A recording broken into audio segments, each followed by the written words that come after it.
Shri Venkateswara gold తాకట్టులో ఉన్న మీ బంగారాన్ని విడిపించి కొనబడును.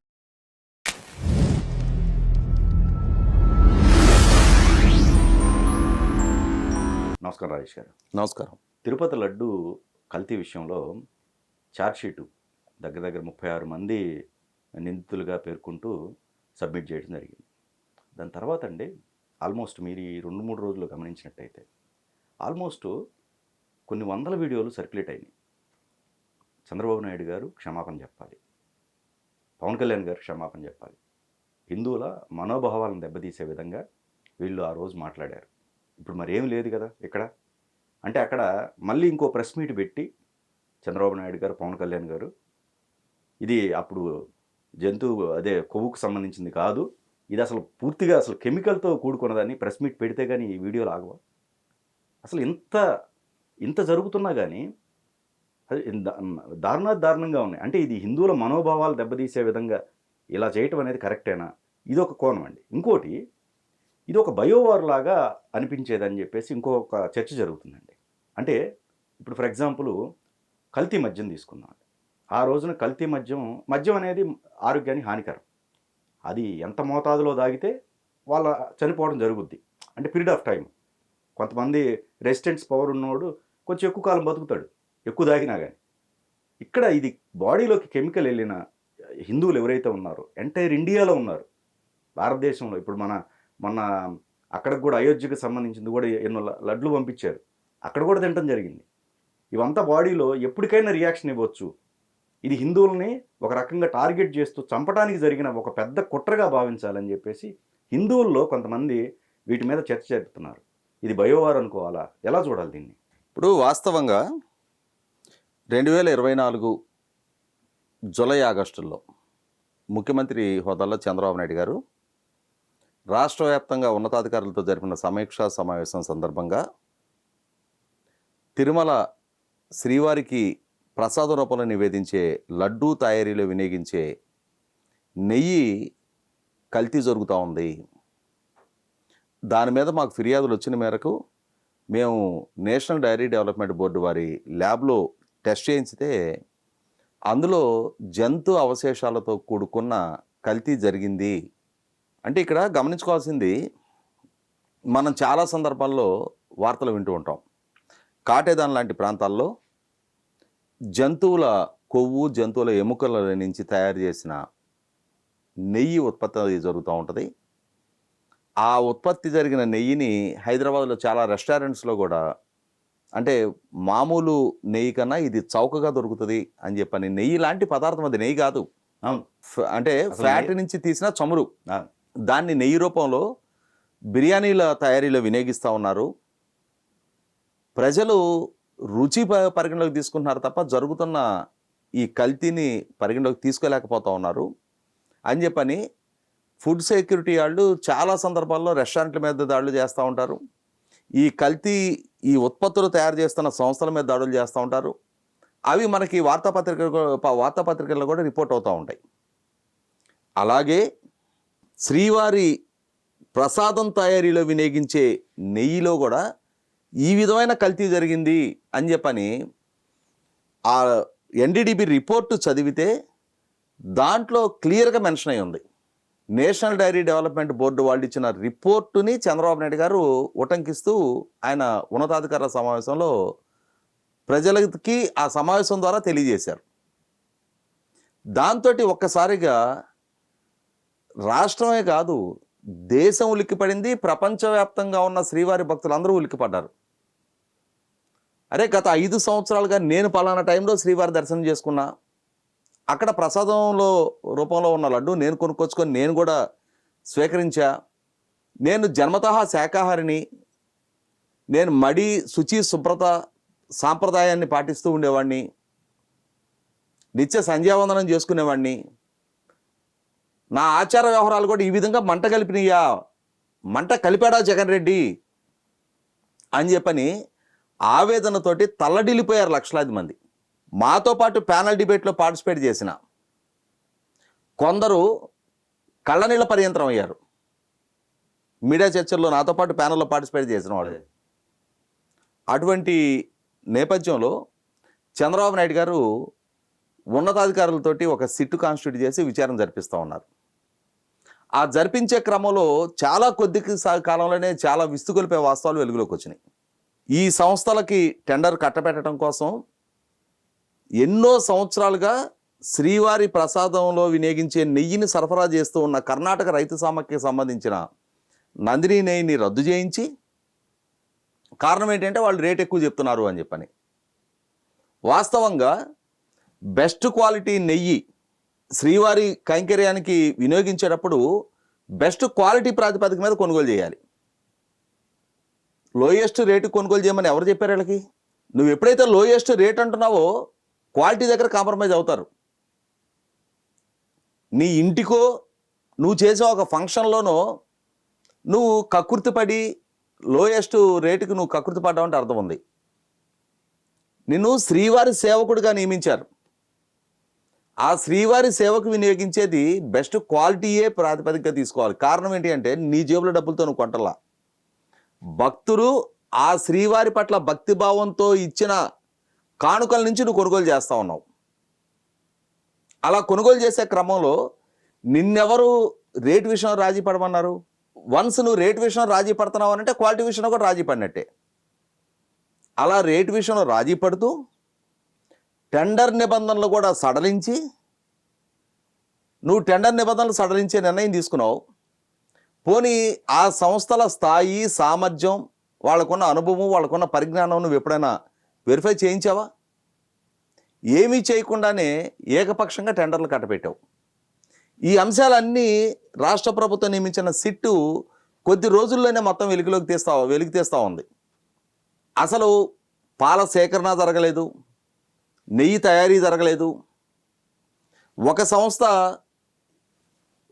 ఇంకొక సంస్థకి ట్యాంకర్ని పంపిస్తే ఆ సంస్థ పేరు మీద వేబిల్లు తయారు చేసి ఆ ట్యాంకర్ని ఆ సంస్థ నుంచి శ్రీవారి దగ్గరికి పంపించారు. టెండర్ దక్కించుకున్న సంస్థకి అసలు సామర్థ్యం లేదు. ఇట్లా రకరకాల వాస్తవాలన్నీ వెలుగులోకి వస్తూ ఉన్నాయి. ఆఖరికి టోల్ గేట్లలో ఎప్పుడు ఏ వెహికల్ పాస్ అయింది, ఈ కంపెనీ లాగ్ షీట్లో ఎప్పుడు వెహికల్స్ బయటకు వెళ్ళాయి, ఆ కంపెనీ లాగ్ షీట్లో ఎప్పుడు వెహికల్స్ లోపలికి వచ్చాయి, వచ్చిన వెహికల్స్ మళ్ళీ అదే వేబిల్లు మార్చుకొని ఎలా శ్రీవారి దగ్గరికి చేరింది, ఈ వివరాలన్నీ వెలికి తీయటం మొదలుపెట్టారు. దాంతో తమ తప్పులు మొత్తం వెలుగులోకి వస్తున్నాయి అని చెప్పని శ్రీవారి భక్తుల నుంచి చేత్కారాలు, తిరస్కారాలు ఎదురవుతున్నాయని చెప్పని ఎక్కడలేని ఉలికిపాటుతోటి వైవి సుబ్బారెడ్డి సుప్రీంకోర్టుని అప్రోచ్ అయ్యాడు. అయ్యా, రాష్ట్ర ప్రభుత్వం జరుపుతున్న విచారణ కక్షపూరితంగా ఉంది, మా పరువు ప్రతిష్టలకు భంగం కలిగిస్తూ ఉన్నారు, రాష్ట్ర ప్రభుత్వం జరిపిస్తున్న విచారణ పట్ల మాకు నమ్మకం లేదు, మీ పర్యవేక్షణలో మీరు విచారణ జరపండి అని సుప్రీంకోర్టుని అప్రోచ్ అయ్యాడు. అలా అప్రోచ్ అయితే సుప్రీంకోర్టు ముఖ్యమంత్రి హోదాలో చంద్రబాబు నాయుడు గారు తొందరపడి ప్రకటన చేశారేమో అని చెప్పని ఫీల్ అయింది. ఆ క్షణాన ఆ విధమైన రిమార్క్స్ కూడా పాస్ చేశారు. పాస్ చేసి రాష్ట్ర ప్రభుత్వ విచారణని స్తంభింపజేస్తూ, అంటే ఇతని అభ్యర్థన చూసి అరే ఎంతటి అమాయకుడు మనల్ని అప్రోచ్ అయ్యాడు కదా అని చెప్పని ఫీల్ అయిపోయారు వాళ్ళు కూడా. వాళ్ళు ఏం చేశారు, సరే మేము విచారణ కమిటీని నియమిస్తున్నాం, సిబిఐ డైరెక్టర్ పర్యవేక్షణలో 2 సిబిఐ ఉన్నతాధికారులు, ఆంధ్రప్రదేశ్ రాష్ట్ర ఐపీఎస్ అధికారులు 2 సీనియర్ అధికారులు, వీళ్ళకు తోడు national food safety and standard అధికారి ఒకరు, కలిపి 5 కమిటీగా వాళ్ళు విచారణ చేస్తారని చెప్పని సుప్రీంకోర్టు నియమించింది. సుప్రీంకోర్టుని అభ్యర్థించింది వైవి సుబ్బారెడ్డి. వైవి సుబ్బారెడ్డి అభ్యర్థన పరిగణలోకి తీసుకొని సుప్రీంకోర్టు ఒక నిర్ణయం తీసుకుంది. సుప్రీంకోర్టు నియమించిన విచారణ కమిషను విచారణ జరిపింది.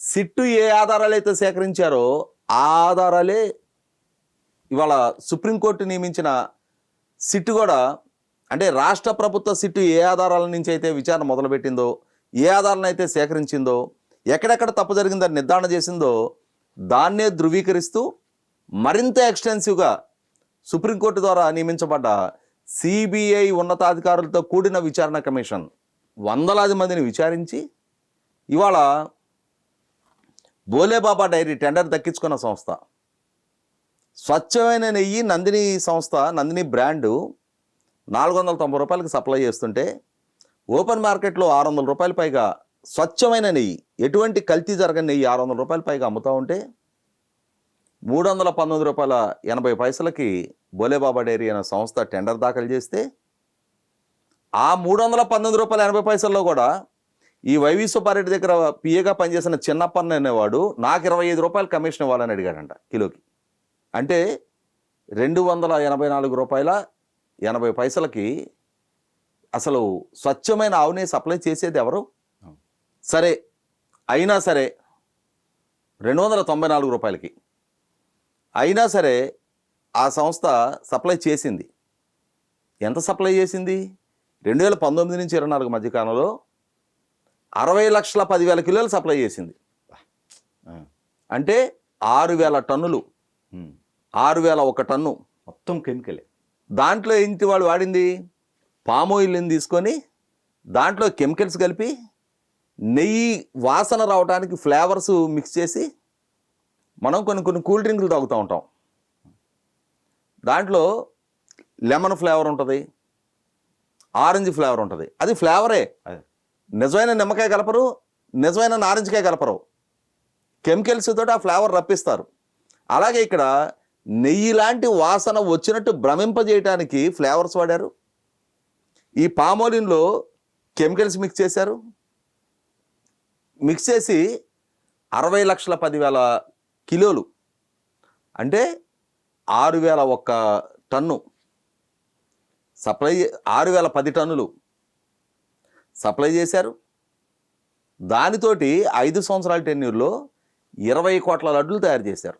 ఇప్పుడు మనకందరికీ అలవాటే కదా, మనం తిరుపతి వెళ్ళొచ్చినా మన ఇరుగు పొరుగు వారో మన బంధుమిత్రులు మన కొలీగ్స్ ఎవరైనా తిరుపతి వెళ్ళొచ్చినా ఏం చేస్తారు? వాళ్ళు తిరుపతి వెళ్ళొస్తే వెళ్ళొచ్చిన తర్వాత అక్కడ తెచ్చుకున్న ప్రసాదాన్ని వాళ్ళ ఇంట్లో వాళ్ళు ప్రసాద రూపంలో తీసుకొని ఇరుగు పొరుగు వాళ్ళకి, కొలీగ్స్కి, అందరికీ ప్రసాదం రూపంలో ఇంత పంచుతారు. అంటే ఈ 20 కోట్ల లడ్డూలు కూడా కనీసం ఒక్కొక్క లడ్డు 2-3 చొప్పున పంచారు అనుకున్నా కూడా ఒక 60 కోట్ల మంది కనీసం ప్రసాద రూపంలో స్వీకరించారు. పవిత్ర ప్రసాదంగా భావించి స్వీకరించారు. స్వచ్ఛమైన అపవిత్రంగాని శ్రీవారికి నివేదించిన ప్రసాదంగా భావించి స్వీకరించారు. కానీ ఇక్కడ శ్రీవారికి నివేదించే పవిత్ర ప్రసాదాన్ని కూడా అడల్టరేటెడ్ ప్రోడక్ట్ తోటి తయారు చేశారు అని అంటే, తయారు చేశారు అని చెప్పని వాళ్ళ వీళ్ళు కోరుకున్న, వీళ్ళ అభ్యర్థన మేరకు నియమించబడ్డ విచారణ కమిషన్ నిర్ధారించింది. టెండర్ నిబంధనలు సడలించింది వైవి సుబ్బారెడ్డి, ధర్మారెడ్డి నేతృత్వంలో ఉన్న పాలక మండలి. దాన్ని అమలు చేసింది వైవి సుబ్బారెడ్డి, తర్వాత వచ్చిన భూమన కరుణాకర్ రెడ్డి. నాటి ప్రభుత్వం జగన్మోహన్ రెడ్డిది. ఇంకా సిగ్గు ఎగ్గు లేకుండా ఇంత తప్పు జరిగింది అని చెప్పని నిర్ధారణ అయ్యి నెలల తరబడి డైరీ యజమానులతో సహా జైళ్ల పాలయ్యి వాళ్ళ అధికారులు అరెస్టులు అయ్యి ఈ వైవి సుబ్బారెడ్డి పిఏ 25 రూపాయలు లంచం అడిగినాడు కూడా జైల్లో ఉంటే, ఇంకా ఆ రోజు చంద్రబాబు జంతు కొవ్వు అన్నాడు, ఇవాళ రాష్ట్రానికి క్షమాపణ చెప్పాలి. చంద్రబాబు ఎన్డీడీబీ రిపోర్టు బేస్ చేసుకొని జంతు కొవ్వు అని చెప్పారు. ఇవాళ మైసూరు ల్యాబ్ ద్వారా ఆ నెయ్యిలో కల్తీ జరిగింది, వెజిటబుల్ ఆయిల్స్ ఉన్నాయి అని చెప్పి నిర్ధారణ అయిన తర్వాత కూడా నాటి జిఎం పర్చేసింగ్ సుబ్రహ్మణ్యం అయినా కొనుగోలు చేశాడు అని చెప్పని. ఒకరోజు వైవి సుబ్బారెడ్డి స్వయంగా గోడౌన్లోకి వెళ్ళి నెయ్యి మీద ఫిర్యాదు వస్తుంది అని చెప్పని నెయ్యి వాసన చూసి ఈ నెయ్యి అనుమానాస్పదంగా ఉంది, విచారణ జరపండి అని చెప్పని అతను ఆదేశాలు ఇచ్చిన వీడియో నేను చూసా. మరి అలా ఆదేశాలు ఇచ్చిన వైవి సుబ్బారెడ్డి ఆ కొనుగోళ్ళని ఎందుకు ఆపలా? మళ్ళీ ఫర్దర్గా అదే ప్రోడక్ట్ వినియోగిస్తున్నారా లేదా అని చెప్పని లోతుగా ఎందుకని విచారణ చేయలే? అంటే కెమెరా ముందు నటించావా? ఎగ్జిక్యూట్ చేయాల్సి వచ్చేటప్పటికి దాన్ని అమలు చేయలేదా? 100కి 100 పాళ్ళు ఈ విధమైన చర్యలకు పాల్పడటం ద్వారా బరి తెగించి కోట్లాది మంది హిందువుల మనోభావాలతో, శ్రీవారి భక్తుల మనోభావాలతో ఆటలాడుకున్నారు. ఇక్కడ ఇంకొక అంశం కూడా ఏంటి అంటే, దొరికినవాడు దొంగ. శ్రీవారి ఆలయంలో జరిగిన ఈ సంఘటన వెలుగులోకి వచ్చింది కాబట్టి ఈ దొంగతనం బయటపడింది. ఇదే బోలే బాబా, ఇదే వైష్ణవి, ఇదే ఏఆర్ డైరీలు రాష్ట్రంలో ఉన్న మిగిలిన ఆలయాలు, అన్నవరం, అరసవల్లి సూర్యదేవాలయం, విజయవాడ అమ్మవారి గుడి, శ్రీకాళహస్తి, శ్రీశైలం, కాణిపాకం, ఇలా ప్రముఖ ఆలయాలు చాలా ఉన్నాయి కదా రాష్ట్రంలో. వాటికి ఎంత సరఫరా చేసాయో అవి ఇంకా నిగ్గు తేల్లా, వాటిలో ఇంకా విచారణ జరగల. అలాగే తిరుమల శ్రీవారికే సప్లై చేస్తున్నాం అన్నది కేసు రెఫరెన్స్గా చూపించుకొని దేశంలో ఇంకెన్ని ఆలయాలకు సప్లై చేశారో, ఎన్ని సంస్థానాలకి వీళ్ళు ఇలా సప్లై చేయగలిగారు. అంటే ఇది ఒక ఆర్గనైజ్డ్గా రాష్ట్ర వ్యాప్తంగా దేశవ్యాప్తంగా ఉన్న హిందూ ఐడియాలజీ మీద జరిగిన దాడి. ఇతని హయాంలోనే ఆలయాల మీద దాడులు జరిగినాయి, ఇతని హయాంలోనే ఆలయాలకి అపచారాలు జరిగినాయి, ఇతని హయాంలోనే ఈ విధమైన అపచారానికి పాల్పడ్డారు అని చెప్పని నిర్ధారణ అయితే ఇంకా సిగ్గు ఎగ్గు లేకుండా వాళ్ళ సోషల్ మీడియా, వాళ్ళ నాయకులు చంద్రబాబు క్షమాపణ చెప్పాలి. అంటే అతను ఇసిరే ఎంగిలి మెతుకులకి కకుర్తిపడి,